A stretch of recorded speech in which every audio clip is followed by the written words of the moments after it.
Hi friends, சுட்டி midi சுடரே இனி வரப்போகிற எபிசோட்ஸ்க்கான அப்புறமா தான் இந்த வீடியோவில் பார்க்க போகிறோம். வாங்க ஃப்ரெண்ட்ஸ் பார்க்கலாம். சுடர் மேலே எந்த தப்பும் இல்லை அப்படின்னு சொல்லிட்டு வீட்டில் எல்லாருமே இப்போ அவளை புரிஞ்சுக்கிட்டாங்க. சுடரும் ரொம்ப ரொம்ப சந்தோஷமாக இருக்காங்க. ஆனால் சரளாவுக்கு இருக்கிற கோவம் சுடர் மேலே குறையவே இல்லை. என்னதான் அவள் எந்த தப்பும் பண்ணலைனாலையும் அவங்க மேலே கோவம் இன்னும் இருந்துக்கிட்டே தான் இருக்குது. ஸோ அம்முவும் இப்போ பேச ஆரம்பிச்சிட்டாங்க சுடர்கிட்ட. சுடரும் ரொம்ப சந்தோஷமாக இருக்காங்க. ஸோ விடிஞ்சால் சுடருக்கு அதாவது அம்முவுக்கு பிறந்த நாள் அப்படின்றது சுடருக்கு ஞாபகம் வருது. ஸோ அம்முவுக்கு சர்ப்ரைஸாக ஏதாச்சும் பண்ணணும் அப்படின்னு ஆசைப்பட்றாங்க. ஸோ அவங்க இங்கே வந்ததுலேருந்து ஜெயிலில் இருக்கிற வரைக்கும் குட்டி குட்டியாக காயின்ஸ் எல்லாம் உண்டியில் சேர்த்து வச்சுருந்தாங்க. ஸோ அது எல்லாத்தையும் எடுத்துகிட்டு சர்ப்ரைஸ் ஏதாச்சும் கொடுக்கலாமா அப்படின்னு ஆசைப்பட்றாங்க. சரி அம்முக்கு கேக் வாங்கணும் அப்படின்னு நினைக்கிறாங்க. சுடர் மறுநாள் காலையில் எழுந்திரிச்சு அவங்க சேர்த்து வச்ச காயின் எல்லாத்தையும் பார்த்துட்ருக்காங்க. வீட்டில் சுடர் அம்மு இல்லாத நேரம் பார்த்து அப்போது அதை என்ன பண்ணுற சுடர் அப்படின்னு சொல்லிட்டு தருண் தேடி வராரு. அப்போ தான் காயின்ஸ் எல்லாம் எடுத்துகிட்டு இருக்கவும், எதுக்கு இதெல்லாம் இப்போ எடுத்துகிட்டு இருக்க, நீ சேர்த்து வச்ச இதெல்லாம் அப்படின்னு கேட்கவும், அதுவா தருண், நீ என்னை வெளியில் பேக்கரிக்கு கூட்டிகிட்டு போறியா அப்படின்னு சொல்கிறாங்க. வெளியிலையா, எதுக்கு, சொல்லாமல் வீட்டில் போனால் திட்டுவாங்க, அப்பா கிட்ட சொல்லிட்டு போகலாம், இல்லை அப்போயே வச்சு கூட்டிகிட்டு போக சொல்லலாம் அப்படின்னு சொல்கிறாங்க.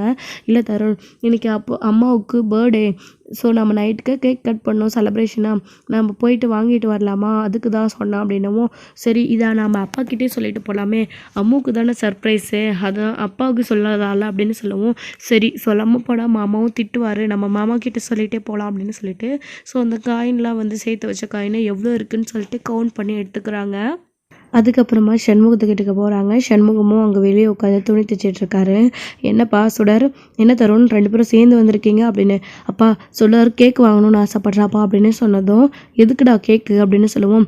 மாமா நீங்கள் மறந்துட்டிங்களா, நாளைக்கு அம்முக்கு பர்த்டே இல்லை அப்படின்னு சொல்லவும், ஆமாம் இல்லை அப்படின்னு சொல்கிறாங்க. சாரி மாமா, நாளைக்கு இல்லை இன்னைக்கு அப்படின்னு சொல்கிறாங்க. சரிடா இப்போ என்ன பண்ணலாம், அதுக்கு நீ கேக் வாங்கிட்டு வர போறியா, சரி நானே எல்லாத்தையும் ரெடி பண்ணுறேன் இரு அப்படின்னு சொல்கிறாங்க. இல்லை மாமா, அம்முக்கு நான் சர்ப்ரைஸாக இருக்கணும்னு சொல்லிட்டு நான் சேர்த்து வச்ச காசில் கேக் வாங்கணும்னு ஆசைப்பட்றேன், அதுக்கு தான் அப்படின்னு சொல்கிறாங்க. சரிடா சுடர், அதுக்கு என்ன வாங்கிட்டா போச்சு அப்படின்னு நானும் தருணும் போயிட்டு கேக்கு வாங்குறதுக்காக சொல்லிட்டு வந்துட்டோமா அப்படின்னு. அட அவங்க நமக்கு தெரிஞ்சவங்க தான்டா, நானே ஃபோன் பண்ணி பக்கத்தில் இருக்கிற பேக்கரிலே சொல்லிடுறேன் விடு அப்படின்னு சொல்கிறாங்க. சரிங்க மாமா, அப்போ நீங்கள் சொல்லிவிடுங்க, ஸ்கூலுக்கு போயிட்டு ஈவினிங்காக நானும் தருணும் போயிட்டு கேக் வாங்கிட்டு வந்துடுறோம் அப்படின்னு சொல்லவும், சரிடா உனக்கு எதுக்கு சிரமம், இல்லை மாமா வாங்கிட்டு வந்துடுறவா அப்படின்னு சொல்கிறாரு. இல்லை நானும் தருணும் தான் போய் வாங்கிட்டு வருவோம் அப்படின்னு சொல்கிறாங்க. சரி பக்கத்தில் இருக்கிற பேக்கரி தானே, பத்திரமா போயிட்டு வாங்கிட்டு வந்துடணும், சரி போயிட்டு வாங்க அப்படின்னு. மாமா இன்னொரு விஷயம், அம்முக்கு எனக்கு பர்த்டேன்ற விஷயத்த நீங்கள் யார்கிட்டையும் சொல்லக்கூடாது அப்படின்னு சொல்கிறாங்க. சரிடா நான் சொல்ல மாட்டேன் அப்படின்னு சொல்கிறாங்க. சரி அப்படின்னு சொல்லிட்டு அவரும் ஃபோன் பண்ணி கேக் ஆர்டர் கொடுத்துடுறாங்க. மாமா முக்கியமாக அம்முக்கு பிடிச்ச ஸ்ட்ராபெரி ஃப்ளேவர்லேயே கொடுங்க அப்படின்னு சொல்லுவோம். சரி அப்படின்னு சொல்லிட்டு அதுக்கேற்ற மாதிரி ஸ்ட்ராபெரி ஃப்ளேவர்லேயே ஆர்டர் கொடுக்குறாங்க.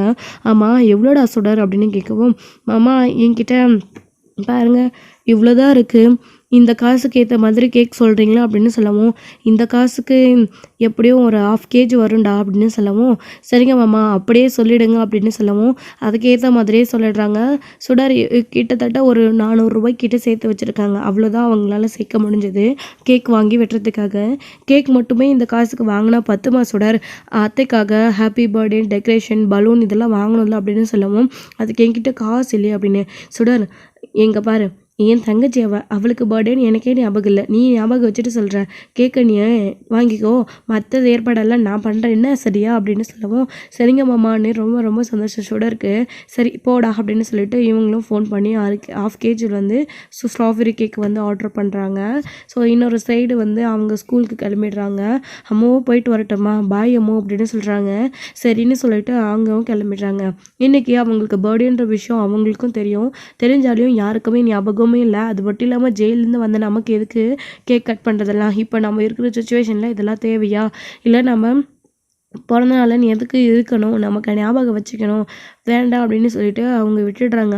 பெருசாக எதுவும் பண்ணாமல் பக்கத்தில் இருக்கிற கோயிலுக்கு போயிட்டு வீட்டுக்கு வராங்க. வீட்டுக்கு வந்ததுக்கப்புறமா ஜெயிலில் இருக்கிறபோதெல்லாம் சுடர் தான் நமக்கு கரெக்டாக நம்மளுடைய பிறந்தநாள் ஞாபகம் வச்சுக்கிட்டு விஷ் பண்ணுவா. ஆனால் சுடர் கூட இன்றைக்கி விஷ் பண்ணலையே அப்படின்னு சொல்லிட்டு ரொம்ப ரொம்ப ஃபீல் பண்ணுறாங்க. அபி சுடர் எல்லாத்தையும் மறந்துட்டா போல இருக்குது அப்படின்னு சொல்லிட்டு அமைதியாகவும் விட்டுடுறாங்க. ஏன் நம்ம அண்ணனுக்கு கூட ஞாபகம் இல்லை பாரு அப்படின்னு சொல்லிட்டு. அப்புறம் பிள்ளைங்களும் நைட்டு ஸ்கூல்லேருந்து தான் வந்துடுறாங்க, அதாவது ஈவினிங் ஸ்கூல்லேருந்து வந்துடுறாங்க. வந்ததுக்கப்புறமா வந்து ஹோம்ஒர்க் பண்ணிகிட்ருக்காங்க. ஹோம்ஒர்க் பண்ணதுக்கப்புறமா சரி சுடர் ஹோம்ஒர்க் பண்ணிவிட்டு நீங்கள் ரெஸ்ட் எடுங்க, எனக்கு கிச்சனில் சமைக்கிற வேலை இருக்குது, நான் போயிட்டு சமைச்சிட்டு வரேன் அப்படின்னு சொல்லவும் சரின்னு அப்படி வந்து அம்மு கிச்சனுக்கு போகும்போது தான் எங்கள் சுடரும் தருணும் ஓடி வந்து மாமா நாங்கள் போய் கேக் வாங்கிட்டு வந்துட்டோமா அப்படின்னு சொல்லவும் நீங்கள் அம்முக்கிட்ட எப்படியாச்சும் சமாளிச்சுக்கோங்க அப்படின்னு சொல்லவும் கேக் வாங்குறதுக்காக வந்து இவங்க போகிறாங்க. ஸோ அபியும் கொஞ்ச நேரத்துலேயே வந்து எங்கே சுடரையும் தருணையும் காணும் அப்படின்னப்போ அவங்க இங்கே தான்ப்பா வெளியே விளையாடிட்டு இருக்காங்க அப்படின்னு சொல்லவும் சரிண்ணா அப்படின்னு சொல்லிட்டு அவங்க சமைச்சிட்டு இருக்காங்க. ஸோ அதுக்கப்புறம் வந்துட்டு கொஞ்ச நேரத்துலேயே தருணும் சுடரும் கேக் வாங்கிட்டு வராங்க. அவங்களுக்கு பிடிச்ச ஸ்ட்ராபெரி ஃப்ளேவராக வாங்கிட்டு ரொம்ப ரொம்ப சந்தோஷமாக எப்படியோ கஷ்டப்பட்டு சேர்த்து வச்ச காசில் அம்முவுக்கு கேக் வாங்கியாச்சு அப்படின்னு ரொம்ப சந்தோஷமாக வரும்போது தான் ஸோ வெற்றி அந்த சைடு வராரு. வெற்றி வரும்போது ஸோ சுடர் தருணம் வந்துடுறத கவனிக்கல, டவுனில் வந்து வரும்போது ஸோ அவர் வேகமாக வந்து நடு சுடரும் வந்து எங்கே நம்ம மேலே மோதிருமோ அப்படின்ற பயத்தில் ஸோ கேக்கை கீழே போட்டுட்டாங்க. கீழே போட்டு அவங்களும் லைட்டாக ஸ்லிப்பாகி கீழே விழுந்துடுறாங்க. தருண் வந்து சுடர் பார்த்து அப்படின்னு சொல்லிட்டு தூக்கிட்டு இருக்கவும் இன்னொரு சைடு வெற்றி போயிட்டு வண்டியை நிறுத்திட்டு என்னாச்சு பாப்பா சாரி அப்படின்னு ஓடி வந்து பார்க்குறாங்க. வந்து பார்த்தா சுடர் நீயா அப்படின்னு கேப்டன் அப்படின்னு சொல்லவும் என்னது இது அப்படின்னு சொல்லிட்டு கேட்கவும் அம்முக்கு எனக்கு பேர்டு அதான் நான் கஷ்டப்பட்டு சேர்த்து வச்ச காசில் கேக் வாங்கிட்டு போனேன், ஆனால் இப்படி ஆயிடுச்சு கேப்டன், சரி விடுங்க பரவாயில்ல அப்படின்னு சொல்லிட்டு சுடர் இதுக்கு கூட கோவப்படாமல் கேஷுவலாக விட்டுடுறாங்க. இது பார்க்கும்போது தான் வெற்றிக்கு ரொம்ப கஷ்டமாக இருக்குது. சாரி சுடர் இப்படி நடக்கும்னு எதிர்பார்க்கல, சரி வா உனக்கு நான் கேக் வாங்கி தரேன் அப்படின்னு சொல்கிறாங்க. இல்லை இருக்கட்டும் பரவாயில்ல கேப்டன் அப்படின்னு. இல்லை உன் அம்முக்கு பர்த்டேன்னு நீ எவ்வளோ ஆசையாக வாங்கிட்டு போயிருப்பேன், என்னால் அது ஸ்லிப்பாகி கீழே விழுந்துருச்சு, அதனால தான் நான் உனக்கு புது கேக் வாங்கி தரணும்னு ஆசைப்பட்றேன். அது மட்டும் இல்லாமல் உன் அம்முன்னா உனக்கு ரொம்ப பிடிக்கும் இல்லை, அதனால தான் சரி வா நான் உனக்கு வாங்கி தரேன் அப்படின்னு சொல்கிறாங்க. தருண் நீயாச்சு சொல்லு அப்படின்னு சொல்லவும் சுடர் அதான் கேப்டன் அங்கிள் வாங்கி தரேன்னு சொல்கிறாருல்ல நட அப்படின்னு சொல்லவும் சரி அப்படின்னு சொல்லிட்டு ஸோ கேப்டன் கூடவே வண்டியில் போயிட்டு சுடர் உனக்கு எது வேணுமோ வாங்கிக்கோ அப்படின்னு சொல்லவும் எனக்கு அந்த ஸ்ட்ராபெரி ஃப்ளேவர் தான் வேணும் அப்படின்னு சொல்கிறாங்க. அந்த கேக்கை பார்த்த உடனே வெற்றிக்கு அபியோட ஞாபகம் வருது. ஸோ இந்த கேக்கை வந்து எனக்கு அதுதான் பிடிக்கும்னு சொல்லிட்டு கட் பண்ணி சாப்பிட்டவங்க அவங்க 2 பேரும், அது ஞாபகம் வருது. வெற்றிக்கு அந்த கேக்கை பார்த்த உடனே அபி ஞாபகம் வந்த உடனே அந்த கேக்கை வேண்டான்னு சொல்லிடுறாங்க. ஏன் கேப்டன் வேண்டான்னு சொன்னீங்க, எனக்கு ஸ்ட்ராபெரி ஃப்ளேவர் தான் வேணும் அப்படின்னு சொல்லவும் இல்லைங்க அது வேண்டாம் சுடர் நான் உனக்கு என்ன சொன்னேன், இதை விட பெரிய கேக்காக வாங்கி தரேன்னு தானே சொன்னேன், அது வேண்டாம், நீங்கள் ஸ்ட்ராபெரி ஃப்ளேவர்லேயே வேறு பெரிய கேக்காக செஞ்சு கொடுக்க முடியுமா அப்படின்னு சொல்கிறாங்க. சார் உடனே கேட்டால் எப்படி சார் முடியும் அப்படின்னு ப்ளீஸ் ஒரு 1/2 மணி நேரத்தில் எப்படியாச்சும் ரெடி பண்ணி கொடுத்துருங்க அப்படின்னு சொல்கிறாங்க. சரி சார் ஓகே வெயிட் பண்ணுங்கள் ஏதாச்சும் இருக்கான்னு நான் பார்க்குறேன் அப்படின்னு சொல்லிட்டு அவங்களும் உள்ளே போகிறாங்க. சார் உங்கள் நல்ல நேரமோ என்னமோ கேக் பேக்கிங் ஆகிடுச்சு, ஆனால் க்ரீம் மட்டும் அப்ளை பண்ணி தரணும், நீங்கள் கொஞ்சம் நேரம் வெயிட் பண்ணுறீங்களா அப்படின்னு சொல்லவும் சரி நாங்களும் வெயிட் பண்ணுறோன்னு சொல்லிட்டு அவங்களும் வெயிட் பண்ணிகிட்டு இருக்காங்க. ஸோ அந்த சமயத்தில் தான் சுடர் நீ ஹாப்பியா அப்படின்னு கேட்குறாங்க. ரொம்ப தேங்க்ஸ் கேப்டன், ஆனால் எனக்கு நீங்கள் கீழே தள்ளி விட்ட அளவுக்கு கேக் வாங்கி தர வேண்டியது தானே, எதுக்கு அதிகமாக வாங்கி தரீங்க கேப்டன், உங்களுக்கு எதுக்கு சிரமம் அப்படின்னு சுடர் சொல்கிறாங்க. இதில் என்ன எனக்கு சிரமம் இருக்க போது, நீ எனக்கு பிடிச்ச பாப்பா இல்லை, உனக்காக நான் இதை கூட செய்ய மாட்டேனா சுடர், நீ எனக்கு தெரிஞ்ச பொண்ணு இல்லை அப்படின்னு சொல்லவும் ரொம்ப ரொம்ப தேங்க்ஸ் கேப்டன் அப்படின்னு சொல்லிட்டு சுடருமே ரொம்ப சந்தோஷப்படுறாங்க. கொஞ்ச நேரத்தில் கேக் ரெடி ஆகிடுச்சு, இதில் என்ன போடணும் அப்படின்னு கேட்குறாங்க.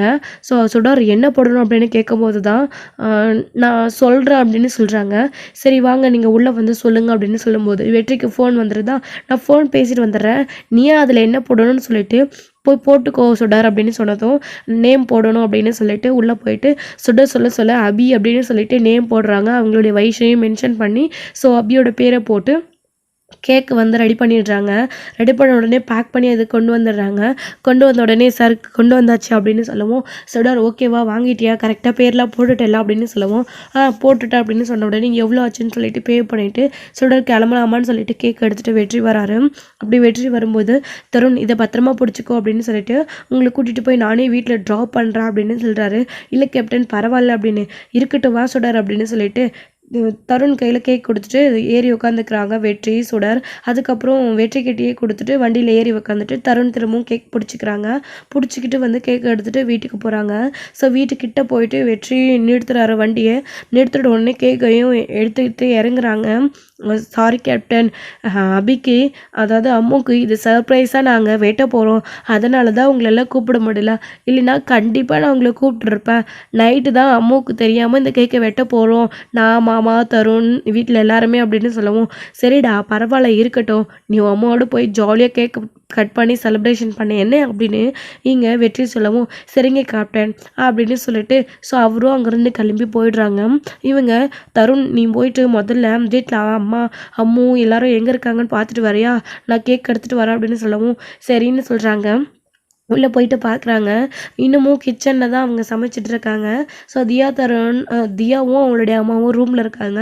வெளியில் அவருடைய மாமா மட்டும் இருக்காரா.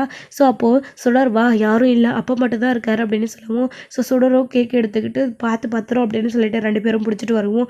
என்னடா சுடர், நீ சின்ன கேக்கை தானே வாங்கிட்டு வரேன்னு போனேன், இவ்வளோ பெரிய கேக் வாங்கிட்டு வந்திருக்கு அப்படின்னு சொல்லவும், அப்பா இதை முதல்ல ஒளிச்சு வைக்கணும், இது எங்கேயாச்சும் வைங்க, மீதியெல்லாம் அப்புறம் சொல்கிறா, பெரிய கதை அப்படின்னு சொல்லவும் சரின்னு சொல்லிட்டு அதை வாங்கிட்டு போய் கொடுன்னு சொல்லிட்டு உள்ள ரூமில் மறைச்சி வச்சுட்டு வந்துடுறாரு சண்முகம், யாருக்கும் தெரியாமல். அதுக்கப்புறம் தான் வெளியில் வராங்க. வெளியில் வந்ததுக்கப்புறம் எப்படின்னு கேட்டுட்ருக்காங்க. அதுவா, நாங்கள் கேக்கை வாங்கிட்டு வரும்போது அது ஸ்லிப்பாகி கீழே விழுந்துருச்சு. ஸோ வண்டியில் கேப்டன் அங்கிள் வேகமாக வந்ததுனால கீழே விழுந்துருச்சா, அவரே எங்களுக்கு அந்த கேக்குக்கு பதில் இவ்வளோ பெரிய கேக் வாங்கி கொடுத்தாரு, வேண்டான்னா கூட சொல்லாமல் அப்படின்னு சொல்லவும், சரி பரவாயில்லையே, யாரடா அந்த கேப்டனு, நானும் அவனை ரொம்ப நாளாக பார்க்கணும்னு ஆசைப்பட்றேன், என்னாலையும் பார்க்கவே முடியல, உனக்கு கேப்டன் நிறைய உதவி பண்ணுறாருல்ல, கண்டிப்பாக அவரை பார்த்தே ஆகணும் அப்படின்னு சொல்கிறாங்க. ஆமாம்மாம்மா, அம்முக்கு தெரிஞ்சு நம்ம எல்லோரும் கேக் கட் பண்ணி செலிப்ரேஷன் பண்ணால் அவரையும் கூப்பிட்ருக்கலாம், ஆனால் நைட் நேரத்தில் கேக் கட் பண்ணதுனால அவரை நம்மளால கூப்பிட முடியாமல் போயிடுச்சு, இருந்தாலையும் நான் அவர்கிட்ட சொல்லிட்டு தான் வந்தேன் அப்படின்னு சொல்கிறோமோ, பரவாயில்ல விடுடாமோ, ஒரு நாளைக்கு நீ அவரை பார்த்தா நம்ம வீட்டுக்கு கூட்டிகிட்டு வா, விருந்து வைக்கலாம் அப்படின்னு சொல்லி கூப்பிட்றாரு. சரிங்க மாமா அப்படின்னு சொல்லிட்டு சுடரும் சொல்லிட்டு இருக்காங்க. ரொம்ப ரொம்ப சந்தோஷப்படுறாங்க சுடருமே. ஸோ அம்மு இந்த மாதிரி கேக் கட் பண்ணி அவங்களுக்கு செலிப்ரேட் பண்ணணும்னு கேட்டால் அவங்க கண்டிப்பாக வேணானதை சொல்லுவாங்க. ஜெயிலில் கூட இதெல்லாம் எதையுமே செய்ய விட மாட்டாங்க மாமா, அதனால தான் இப்போ அம்மு வெளியில் இருக்கிறதுனால நான் இப்படி பண்ணணும்னு ஆசைப்பட்டேன் அப்படின்னு சொன்னதும், புரியுது அம்மு, என்னால் புரிஞ்சுக்க முடியுது அப்படின்னு சொல்லிட்டு ஸோ அவரும் சொல்லிட்டு இருக்காங்க சண்முகமும். ஸோ ரொம்பவே கஷ்டப்பட்டதுனால அபி இது எதையும் வேண்டான்னு தான் சொல்லுவான் அப்படின்றத அவரும் புரிஞ்சுக்கிறாங்க. ஸோ நான் வாங்க, எவ்வளோ நேரம் விளையாடிட்டுருப்பீங்க, எல்லோரும் என்ன பேசிகிட்ருக்கீங்க, சாப்பிடலாம் அப்படின்னு கூப்பிடவும், சரி அம்மு, அதாவது கை கழுவிட்டு எல்லோரும் போகிறாங்க. நைட்டு எல்லோரும் சாப்பிட்றாங்க. சாப்பிட்டுட்டு தூங்கவும் செஞ்சிடுறாங்க. சுடர் படுத்து தூங்கு அப்படின்னு சொல்லவும் படுத்து தூங்கிட்டு இருக்காங்க. நல்லா நைட்டு 12 மணிக்கு எழுந்திருச்சு. ஸோ அபி தூங்கிட்டு இருக்கும்போது ஸோ பலூன்லாம் ஒட்டி டெக்கரேஷன் பண்ணி முழுசாக முடிச்சுட்றாங்க. அப்படி முடிச்சதுக்கப்புறமா இங்கே பலூனை எடுத்துகிட்டு வந்து அசாத வந்து அபிக்கு அதை ஒரு வெடிக்கவும் அபி திக்குன்னு பயந்து எழுந்திரிச்சு உட்காடுறாங்க. லைட் ஆன் பண்ணுறாங்க. தருண் வந்து ஸோ அபிக்கு ரொம்ப சர்ப்ரைசிங்காக இருக்குது. என்னது இதெல்லாம் அப்படின்னு, ஹாப்பி பர்த்டே அம்மு அப்படின்னு சொல்லவும் ரொம்ப ரொம்ப சந்தோஷப்படுறாங்க. எங்கே நீங்கள் எல்லாம் மறந்துருப்பீங்களோன்னு நினச்சேன், ஞாபகம் வச்சுட்டு எனக்காக இவ்வளோ செஞ்சீங்களோ அப்படின்னு இங்கே அபியும் ரொம்ப சந்தோஷப்படுறாங்க. ஸோ இன்னொரு சைடு அப்போ தான் என்ன சத்தோன்னு தருணும், அதாவது தியாவும் அதுக்கப்புறம் சரளாவும் எழுந்திரிச்சு வராங்க. ஸோ இங்கே கேக் கட் பண்ணுறதுக்காக ரெடியாக வச்சுருக்கவும் ஸோ மற்ற எல்லா டெக்கரேஷனையும் பார்த்ததும் யாருக்கு இன்றைக்கி பர்த்டே அப்படின்னு கேட்கவும் அம்முவுக்கு அத்தை அப்படின்னு சொல்கிறாங்க. ஓஹோ, இவன் என்ன சின்ன குழந்தையா அப்படின்னு சொல்கிறாங்க. சின்ன குழந்தையா என்ன அபிக்கு கேக்கு பண்ணி ரொம்ப நாள் ஆச்சு, அதுக்கு தான் அப்படின்னு சொல்லிட்டு இங்கே சரளா சொல்லுவாங்க. அதாவது சண்முகம் சரளா கிட்ட சொல்லவும் அவங்க உருன்னு தான் இருக்காங்க. அம்மு கேக் கட் பண்ணலாமா அப்படின்னு செலிப்ரேட் பண்ணி கேக் கட் பண்ணுறாங்க. ரொம்ப ரொம்ப சந்தோஷப்படுறாங்க. சர்ப்ரைசிங்காக சுடர் இதை பண்ணியிருக்காங்க அப்படின்னு உடனே அபி ரொம்ப சந்தோஷப்படுறாங்க. கேக் கட் பண்ணி செலிப்ரேஷன் பண்ணிட்டு இருக்காங்க. இதோட இந்த எபிசோட வந்து முடிச்சிருக்காங்க. அடுத்தடுத்த எபிசோட என்ன நடக்க போதுன்றதை வெயிட் பண்ணி பார்க்கலாம் ஃப்ரெண்ட்ஸ். தேங்க்யூ.